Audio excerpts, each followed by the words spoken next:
Warning. The first half of this video was recorded and edited in late 2023 and early 2024. Some of the things I mentioned in this first half would later be outdated, so there's gonna be some notes throughout the video here or there to correct a few things I said in the first half. Also, the copyrighted footage is not owned by me, it all belongs to their respective owners. Please enjoy this video and thanks for being patient.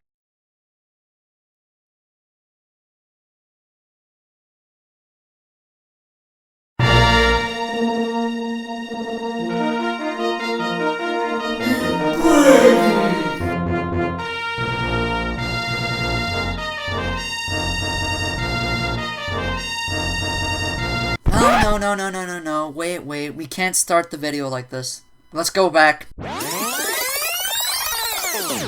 Let's talk about film preservation. Preserving film negatives have been a very important thing to the world of cinema for quite some time, actually. Companies like Janus Film and the Film Foundation run by Martin Scorsese has been preserving film from all across the globe. From filmmakers like John Ford, Orson Welles, Charlie Chaplin, Akira Kurosawa, Ingmar Bergman, and Federico Fellini, film preservation is a very important thing for many people who enjoy films and want to study film. However, not every film has been restored, and in fact, some of them are still lost or have yet to be restored. For example, 1964's Firelight, which was directed by none other than Steven Spielberg. This was Steven's third directorial debut, and this movie was actually also one of the influences for his later films, Close Encounters of the Third Kind. Yet this movie hasn't gotten a proper restoration.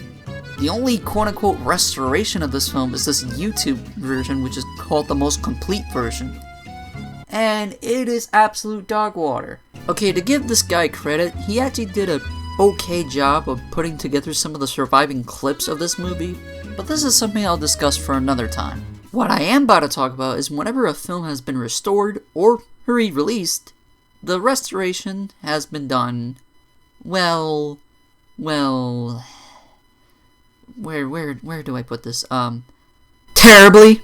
And what I mean by that is that whenever there's a movie that's already perfect, and for some reason, the filmmaker, or anybody who was in charge of the restoration, decided to do some drastic or unnecessary changes to it. Usually this is commonly known as George Lucas or George Lucasing. But calling it that applies that George Lucas was behind doing a lot of changes of different films. What I like to call it is Special Edition Syndrome! And Special Edition Syndrome doesn't have to only involve with movies. It can happen to pretty much anything from either books, translations of manga, subs and dubs of anime, to even video games. But for this video, I'm mainly going to be focusing on movies and also a few video games here or there. So without further ado, let's begin. Now, originally, when I had this video planned in 2021, I was originally going to talk about Neon Genesis Evangelion. But here's the thing. I don't give a flying fuck into a rolling donut about Neon Genesis Evangelion. But for the people who are watching this that happen to be Evangelion fans, I'll talk about it really fast. Ready? Okay, 3, 2, 1, go. The subtitles have been changed for the Netflix version, especially in the scene of Shinji being Oh shit, I'm sorry. to Karu. They made an entirely new English dub, even though from what I've heard, the ADV dub had no issues, and I don't know why they decided to redub it. Fly Me to the Moon has been changed with Ray 1, and probably due to copyright reasons, even though you can still hear Fly Me to the Moon in the background of some of the episodes. And lastly, when Evangelion came out on Blu-ray in the United States, it still has the same issues as the Netflix version, but hey, it has the ADV dub this time. But here's one thing. People already have access to watch the original show with proper subtitles and with the old dub by either the use of older home video releases, official or bootleg, or watching it on a free anime website, or even torrenting it like a normal person. Everybody got that?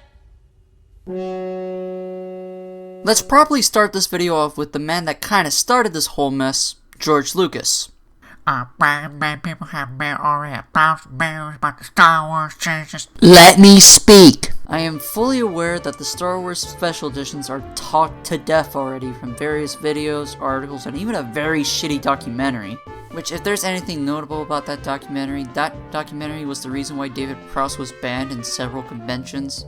And the fact Frankie from Red Cow was interviewed in that documentary. And the only things I actually did liked about the documentary was the song Dear George Lucas and another song by a certain rock and roll McDonald. You are a no good bastard. You are full of bullshit. You can pucker up and kiss my ass goodbye. George Bakes. And aside from that, talking about the special editions now is kinda outdated. If you want to know why, well, go to your search engine of choice and look up 4K 77, 4K 80, and 4K 83 respectively. That and Harmy's Despecialized. But if there's another reason why I'm not discussing the special editions, it's because there are 3 other movies George actually did tinkering with, and one of them is a Star Wars movie, so don't worry, you're still getting some Star Wars here. Let's start off with the first of the 3 films, and it just so happens to be George Lucas' very first directorial debut, and that film is THX 1138. Wait, no, that's not the right poster. There you go, much better. Based on a student film George did in 1967, to then a studio film in 1971, THX was the movie that started George Lucas' career in the film industry, and for his first film it's actually pretty interesting and a good start for his career. However, the movie was a commercial flop when it came out in theaters, and there's actually a reason why.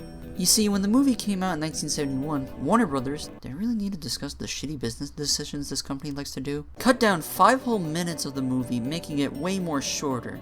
And this was done without George Lucas' permission, and he wasn't that very happy about it.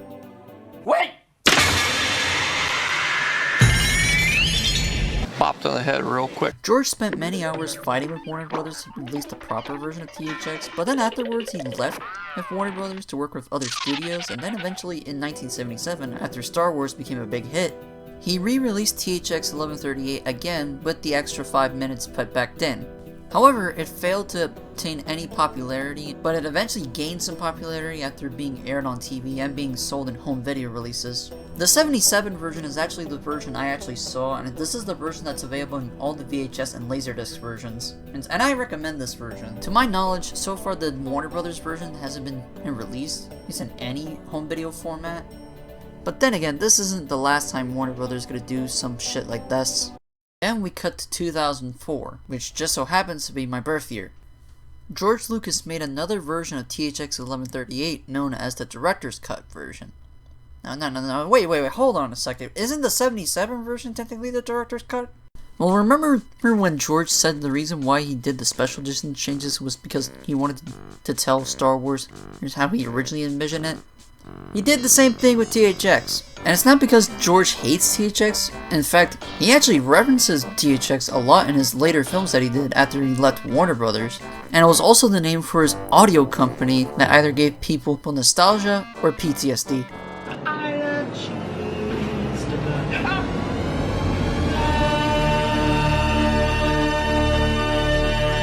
And just like Star Wars, he decided to add some CGI changes to a lot of scenes. For example, in the final act, there's a very impressive car chase scene that was actually shot in an actual train tunnel located in San Francisco. In the 2004 version, it was changed with CGI, and usually people would awfully say this looks like a PS2 game. To me, it looks like some leftover stuff that was taken from the prequel trilogy.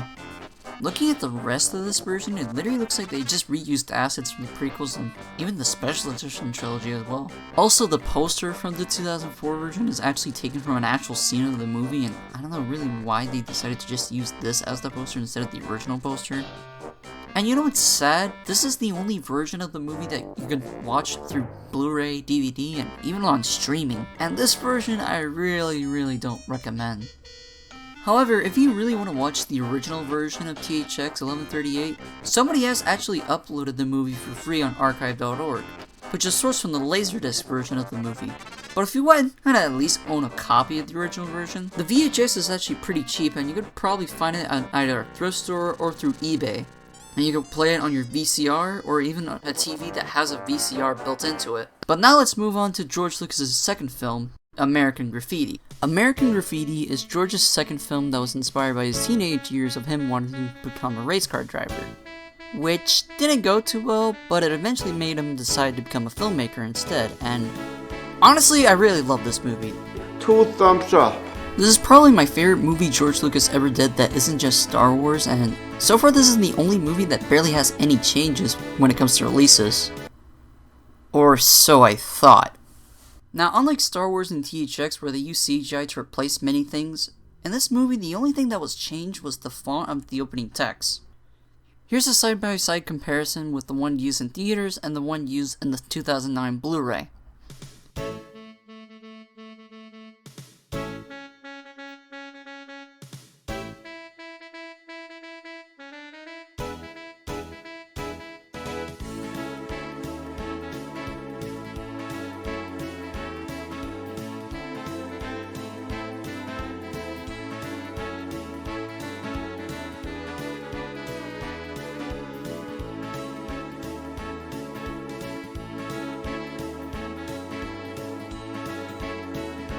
I don't know why did they decided to change the font. Could it be that the font license expired, or did George Lucas didn't like the font used in the theatrical version? Oh, who knows. But overall, the rest of the 2009 version doesn't have that many changes. In fact, it's a pretty good version of the film. And quality-wise, it's not the best, but hey, at least it's watchable. But then, a few years later, in 2023, Universal announced that American Graffiti is gonna get a 4K. At first, I was excited. Wow, a non-Star Wars Lucasfilm being released on 4K? I mean, it can't have any changes. I mean, what they're gonna add to this version? Are they gonna give DJ Wolfman a afro? Are they gonna give Richard Dreyfuss' character a doobie? I mean, what can possibly go wrong? Well, things that could go wrong went wrong. And I remember this like if it was yesterday. And by yesterday, I mean November 8th of 2023. But during that particular day, I was having a conversation with a mutual of mine named Tremi Rodomi about two 4Ks that came out yesterday, Fargo and American Graffiti. Now, from what I've heard from other sources, the Fargo 4K is actually worth your money. It's a perfect restoration, the video quality is good, the audio is good, and overall it's a good 4K release. I'd buy that for $1. As for American Graffiti, well, Tremi told me it was actually really bad. Then I was like, wait, really? He then sent me a tweet from Sad Hill Devon on Twitter, and when I watched it, this was my honest reaction.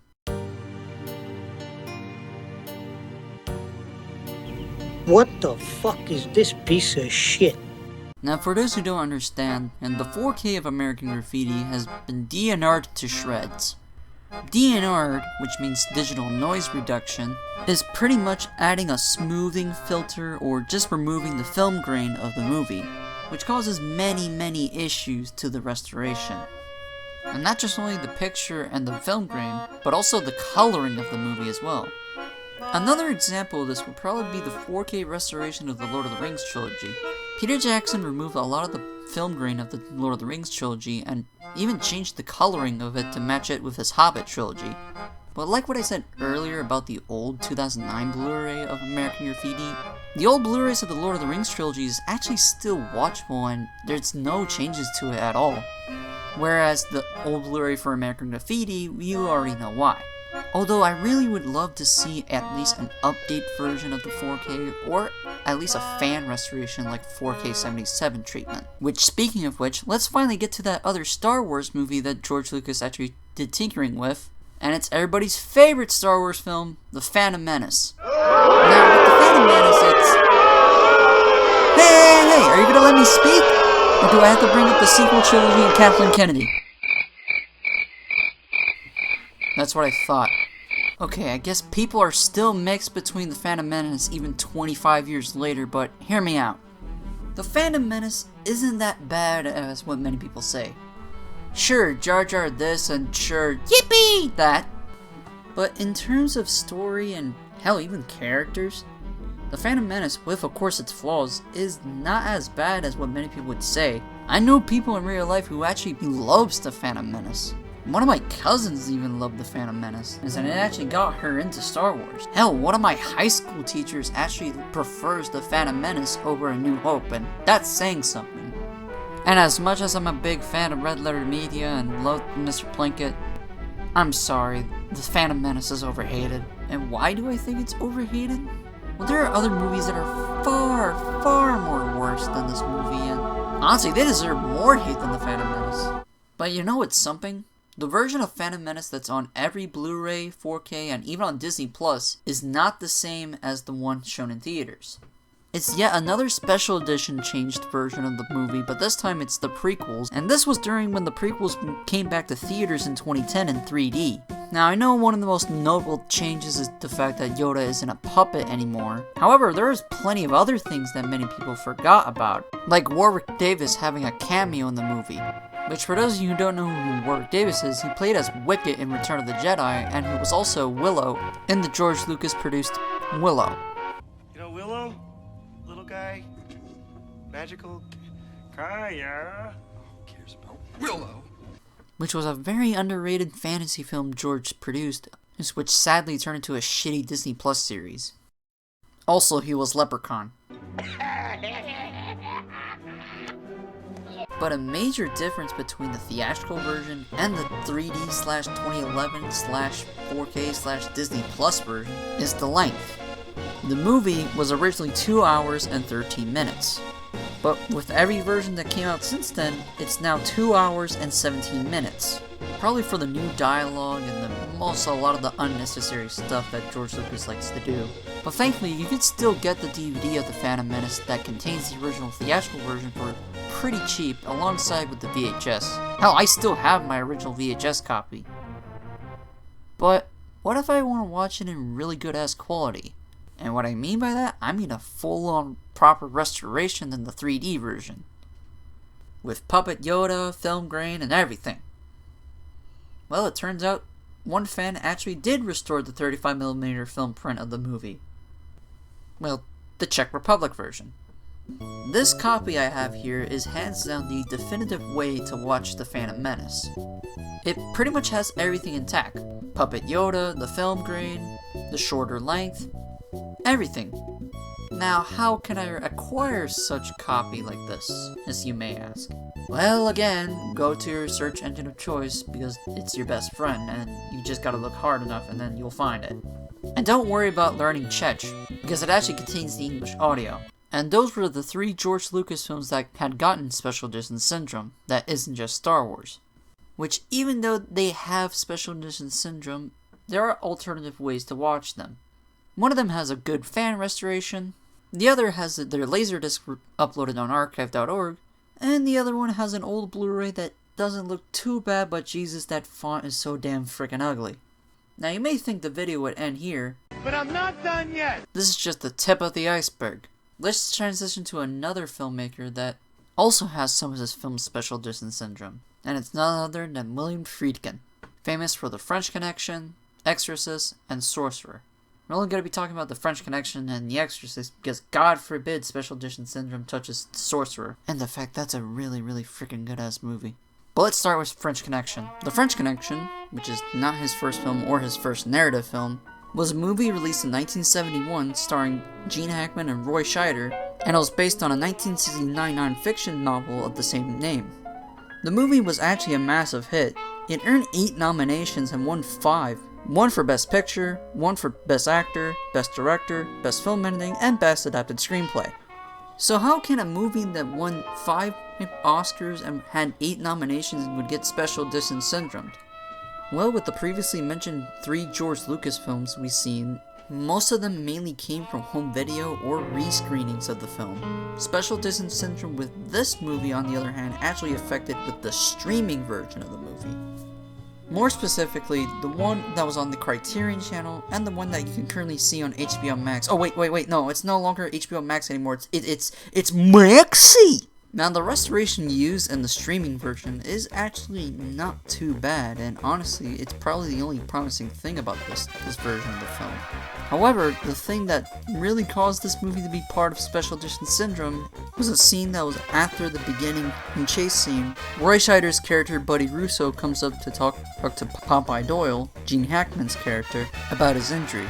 And in this scene, Popeye says a certain no-no word. And if I say that no-no word, I would get into lots of trouble. And because he said it in this movie, instead of pulling off a TV edit where they basically redub a certain scene by doing something like this, I have had it with these monkey-fighting snakes on this Monday to Friday plane! or do a little sentence mix, something like this, Well, I have to save money. Okay. they cut out this whole scene from the movie and skips to them walking out of the door. It feels like a simple edit I could have done, but no, this is on every modern streaming version of the movie. If you were to watch this on Apple TV, Amazon Prime Video, or even on Maxi, you would be scratching your head and be confused and be like, did the video skip? Because it feels like something that would happen on a DVD or a VHS, not from a digital stream of the movie. It honestly feels something like this. Oh, the film broke and it was horrible. Some art theaters even screened the streaming version of French Connection, and many people assume that William Friedkin was the reason why this version was changed, but when people tried to contact him, there was no response. What could have caused the changes for French Connection is none other than the current owners of French Connection. And the current owners of French Connection is the Walt Disney Company. Now I know that there are several videos online discussing about this that discuss it far more better than I could, but to keep it short, Disney removed the scene by doing a poorly done edit and not even bothering doing either a bleep or even the previously mentioned TV edit methods, and pretty much ruined the whole tone of the movie. But thankfully, the original uncut version of French Connection has actually been available in other streaming services, mainly in other countries, and of course the old Blu-ray still doesn't look that bad. Though who knows if Disney would actually have the balls to actually release the film on 4K or let a label like Criterion to release it fully uncut, but I don't know if that will ever happen. Although they let Criterion release Miller's Crossing under their label, but again, I doubt it will ever happen. Hey, late last minute update here. So apparently now Disney is actually letting Sony release most of their movies on 4K and Blu-ray. And that includes 20th Century Fox movies too, so who knows if French Connection would actually get a proper 4K, but I'm just letting it out here since this was originally recorded and edited before this actually happened, so yeah. I'll continue with the video. But let's move on with the next Friedkin film that happened to get Special Distance Syndrome, which just so happens to be one that also became a franchise. And it's none other than The Exorcist. We'll talk about that. But first we need to talk about the movie itself. The Exorcist was a 1973 horror film that Friedkin did that was based on a novel of the same name.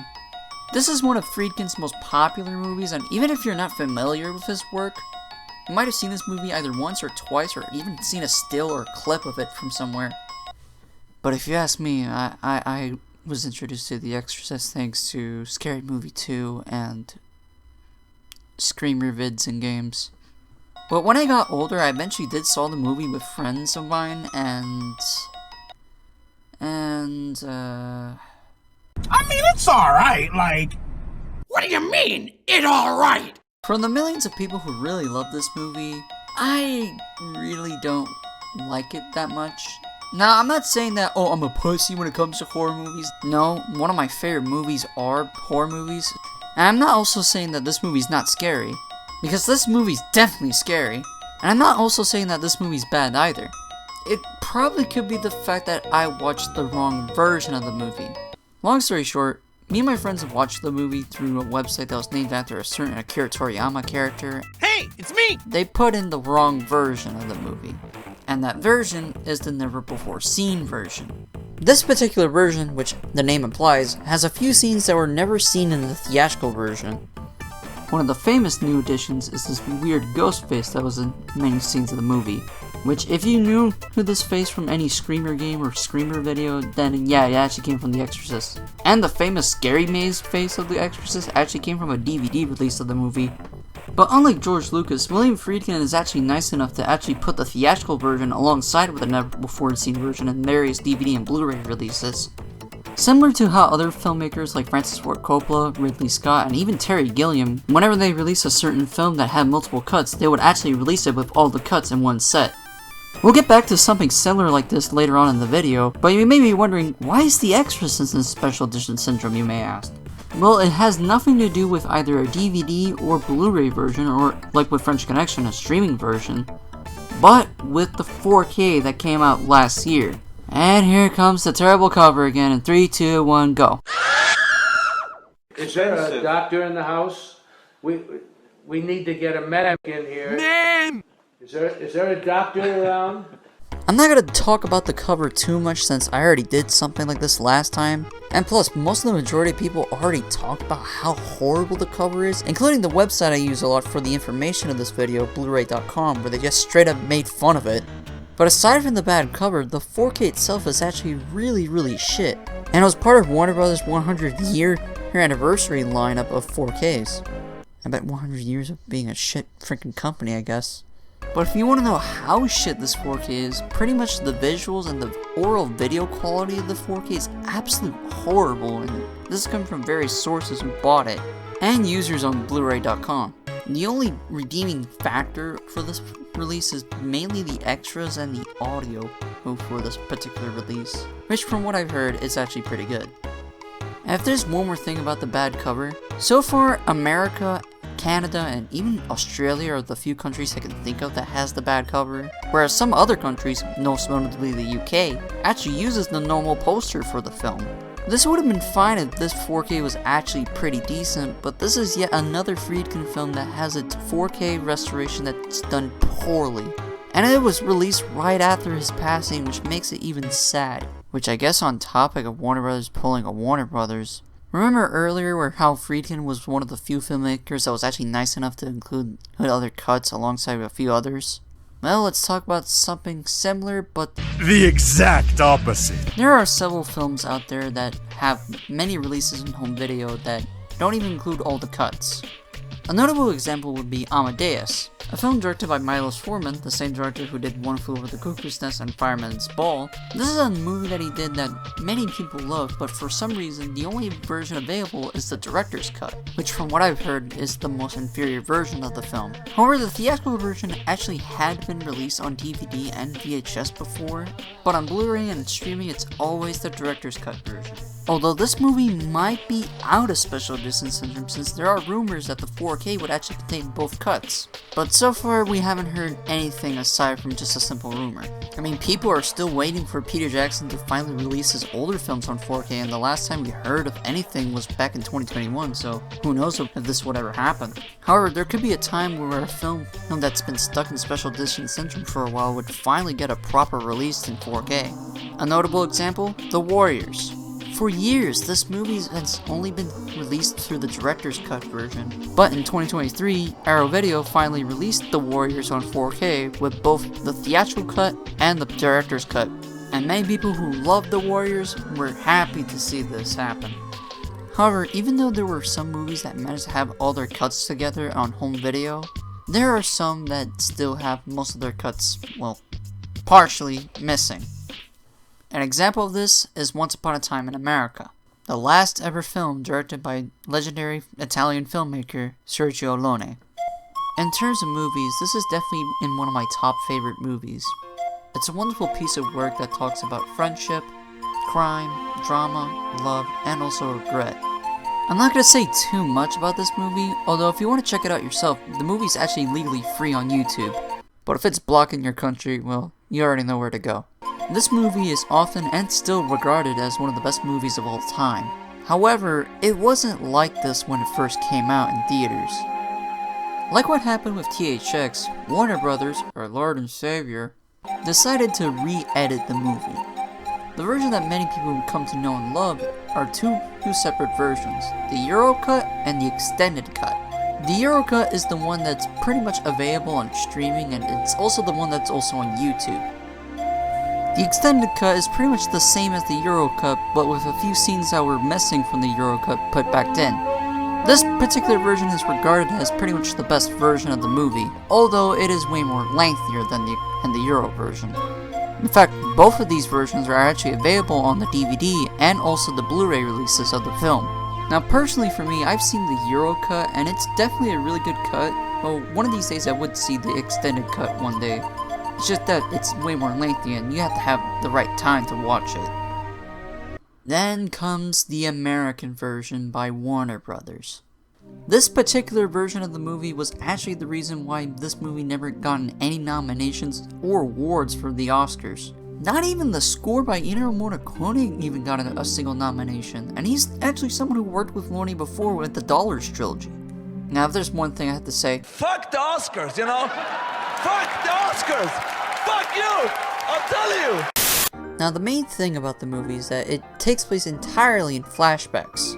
What Warner Brothers decided to do is basically put the flashbacks in chronologically order, and have the scenes that were set in the present of the movie, which was set in 1968, at the very end, and also cutting down a lot of scenes, making the movie way more shorter than both the extended and the Euro cut. And another reason why Ennio Morricone wasn't never nominated or ever won an award for the score of the movie was due to the fact that they didn't even credit him in the American cut. And just like with THX, they did this without getting permission from Sergio Leone. He was actually deeply hurt by this re-edit, and it's just a shame that this is actually his last ever movie. He actually even had a movie planned to do after Once Upon a Time of America and actually work with Clint Eastwood again, but it never happened due to his tragic passing in 1989. But the good thing is that when the movie came out internationally, it was actually a massive hit. It didn't get an Academy Award or a nomination, but it did get 2 British Academy Awards and 3 nominations. It even gained a Japanese Academy Film Prize for being the most outstanding foreign language film of the time. And it's primarily because when the movie came out in international territories, it was the right version, that being the Euro cut and the extended cut. And it always has been those 2 particular cuts ever since when it comes to home video. The Euro cut came out on VHS in February 1985 in a 2-tape set, and then every home video release since then has always been either the Euro cut or the extended cut. And many people wondered if there was ever a release of the American cut. Well, actually, yes! In the same month and in the same year as the 2-tape set, Warner Brothers actually released the American cut as its own tape. And many people thought this version was lost, but thankfully, someone on archive.org actually uploaded the American cut for free. So we can now finally see why this particular version has not been seen in any Blu-ray releases or even streaming. Although who knows if this movie would eventually get a 4K release that would contain all of the cuts in one set. But it'll probably happen whenever Warner Brothers starts to grow a pair of balls and stop acting like a bunch of freaking pussies.